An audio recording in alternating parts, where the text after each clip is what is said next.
Hello again, welcome to another edition of the Real Ale Guide. Today's beer is a beer from Peerless Brewing and it's the Red Rocks. Myself and Chris, I'd like to introduce Real Ale 140 here. Hello again. We were up in Ludlow a couple of days ago. The guys at Peerless Brewing were very kind to give us a range of their beers to review. So here we are today. This is described as a rich ruby ale, which is one of my favourites. Chris is opening first. We're just on the gold now. Wonderful. It's a cracking beer. Wonderful beer. Always turn the Do you want me to get the pour up to the camera? other person's brewery's name away from the camera. Nope. Not that it matters. Not too much. I mean, we can only keep so many glasses clean each time. Yeah. And the wives are having some beer today as well. Yeah. There's only so many unbranded beer glasses you can keep in your cupboard. Right. The red ale style is one of my favourite styles of beer. I am a bit of a traditionalist when it comes to beer. I still like, when somebody says to me, boring brown beer, I don't understand what they're saying to me. This is brown, this has got a lovely tinge of red to it.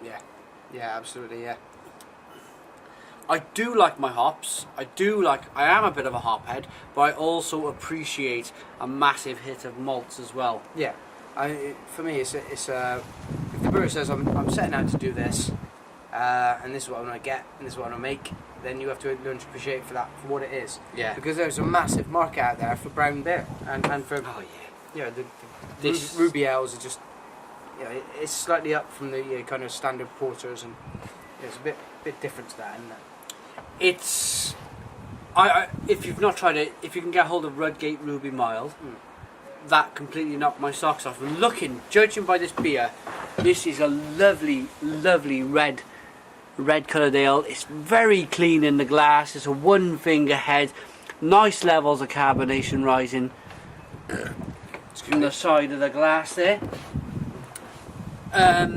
What's your first impressions, Chris, with the pour? How it looks in the glass? This looks like a lovely clean pint. I mean, I judged for the first time this weekend, and the big thing for them on the judging category of appearance was clarity. Unless you were doing the specialist beers, in which case, I mean, they went to explain this to people, but I kind of got it. If you're looking at a German or a Weiss beer or whatever, you would expect it to be a bit cloudy. Yeah. This is clear as a bell. Yeah.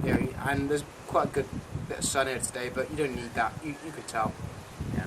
Some of the beers on the festival is having to hold up to a bloody artificial light. What the hell is this? Right, a nose then. Let's get a nose on this beer. It's earthy. Yeah. It's earthy. Darky. Malty. It's malty. It's sweet. It's not it doesn't feel like you're going to pull any punches from the nose.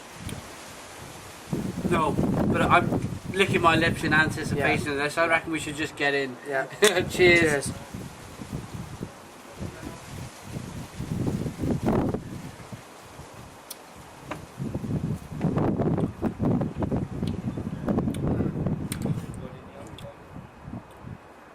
It's quite earthy.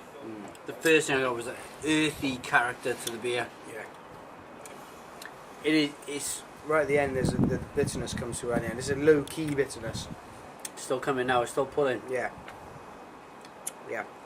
That is not bad. That is not bad at all. That's 5% ABV. That one. There's something about a beer like this that I kind of said it with the golden ale, but this is more of a beer that I'd go for if Sunday afternoon, Sunday morning, pick up a newspaper, relax. Exactly with the broadsheet. Yeah. Doing this. Absolutely. What's next? Yeah, after you got out of bed and done all that stuff, Not while you're in bed still. That's probably just, that's going over the edge a bit. Yeah. If you're lucky enough to be able to get out to a pub and just enjoy a Sunday for what a Sunday should be, this is what it is. Get it? It's a beer you can just sit down and relax with. It's not testing you. It's just giving you all of the things that are good in a beer. Yeah. What? Yeah, I'm just going to touch on what Chris is saying. What testing you is, you know, if you were going to pull out on a big American style IPA at lunchtime with your newspaper, you're going to be concentrating a lot more on the beer than you are your newspaper. Whereas this, I'm not saying it's lacking in anything. No, it's not. No, it's not. It's just, it's comfortable. Yes, it's exactly what it should be. And the thing is, if you're having a couple on a Sunday afternoon, if you whack down for your first pint a massive hoppy crazy beer, you're not going to taste anything else for the rest of the afternoon.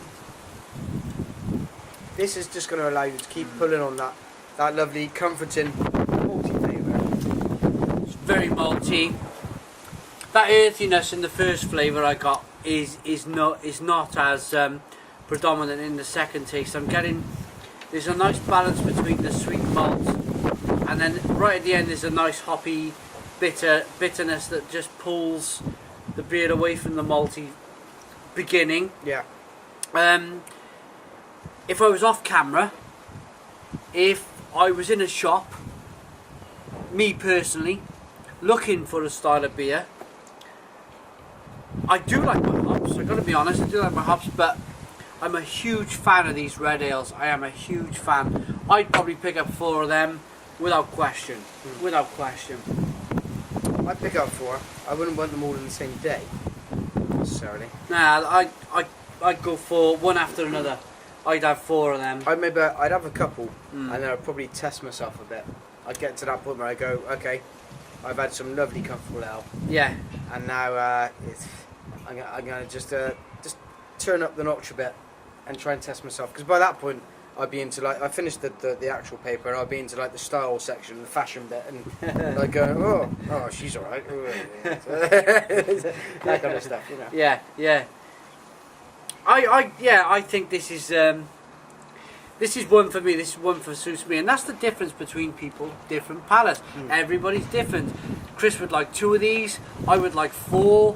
Everybody's different. But if you're watching this and you're getting into your beer, try a red ale. Try the Red Rocks from Peerless. It's a good beer. It's a good example of the class, actually. It's a great example. There are other beers, Hobgoblin and stuff like that, which is mass produced now, and it's it doesn't quite bring the same thing to the party. And no, this is probably slightly smaller scale, I'm guessing. Yes. But maybe because of that, because once you get to the macro stage, you're into a thing of pricing, and you're bringing an ale down to a price. It's a bit like, for me, we've talked about this before. If you buy a Samsung telly, you're buying a telly to a price, whereas you buy the Sony one, you're paying a bit more for the name, but you are actually getting that little bit more on the quality of the product, I think. And that's the difference for me between Hobgoblin or one of the Burton Owls, the many Burton Marsdens or whatever, and this is just a little bit extra in that. I think this knocks the socks off Hobgoblin. I really do. I don't mind saying it either. I think this absolutely knocks the socks off Hobgoblin, and Hobgoblin's described as a ruby ale. I'm not being controversial. I'm just telling you what I think about this beer. Chris, final thoughts, final taste, final thoughts. Would you buy it again? Would you like to pair it with food, etc., etc.? If I was to go to a pub, and for me, there's different kinds of beer gardens. You got your lovely beer gardens down on the seafront, and for me, there's always one particular kind of ale that I want to hit with that. But for me, this is I used to live in a part of Cardiff called Canton. There were some great pubs up there, and there were great beer gardens based in a city that you could go in and you'd have a few drinks and have a bit of a meal. And this is the kind of beer that would fit with that. It's not something that demands, a bit of a distracting view or anything like that, because it just wants you to just take it into its heart. and you'll just enjoy this, and you have a few and go like that. That's I what know. I do. Yeah, I know. You know the feeling. Yeah. It's not my favourite kind of ale, and for that reason, I'm gonna go a bit lower than I did with their golden ale, which I thought was fantastic. Excuse me, fantastic. Excuse the burps. Not much on the burp. You carry on. Not much on the burp actually. But for me, this is a good solid beer. So I'm gonna go with a 7.5 on the basis that it's good and solid. Yeah. 75% of something is solid for me. Yeah. And I'm happy with it. And I'll happily sit there and glug that for a couple of pints. Fantastic, fantastic. It's great to get a second opinion on a beer. This is one of my favourite styles of beer, a red ale. I think they've done a fantastic job with this beer. I really do. They've looked at it as a rich ruby ale. Yeah. Rather than just a ruby. Does that make a difference for you? It is quite sweet. Mm. It is quite sweet. It's a massive malt bomb for me, this, and I think maltiness in a beer is just as important sometimes as a hoppy beer. Of course, yeah. This is just right up my street. Will I buy it again? I'd buy it again in the bucket loads. I think it, like I said earlier, it knocks the pants off Hobgoblin. So I'm going to give this a 9 out of 10. Wow. So yeah, it's a 9. It's just one of the few times we've differed that much, but yeah, but it shows different styles, different palates. It just shows where beer becomes a bit of a talking point, don't it? Beer is on this scale. Christ. Beer is on this scale, and you will only ever like this much of the scale, probably. Yeah. But you could be there, or you could be there. Yeah. Yeah. And that's fine. Absolutely fine. It causes a talking point, don't it? At this stage, I'd like to give out a well done and a website for the brewery, which is www.peerlessbrewing.co.uk. Before we went on air, we did discuss what beer would go on which channel. Chris went with the golden ale, I went with the red ale, and it kind of shows in the results. Yeah, absolutely. It does, yeah. What we have got both to do is the Ginger Ninja. Yeah, we're going to go. It's a multi-award winning kind of beer. So if we have 5 minutes, we'll get out and do the Ginger Ninja now in a moment. But yeah, thanks for watching. Put your comments in the comments box. Subscribe if you like. Thanks to Chris, Real Ale 140 on Twitter, YouTube, and Facebook. And blogging. Maybe Facebook, I'm not sure. But thanks for watching and cheers.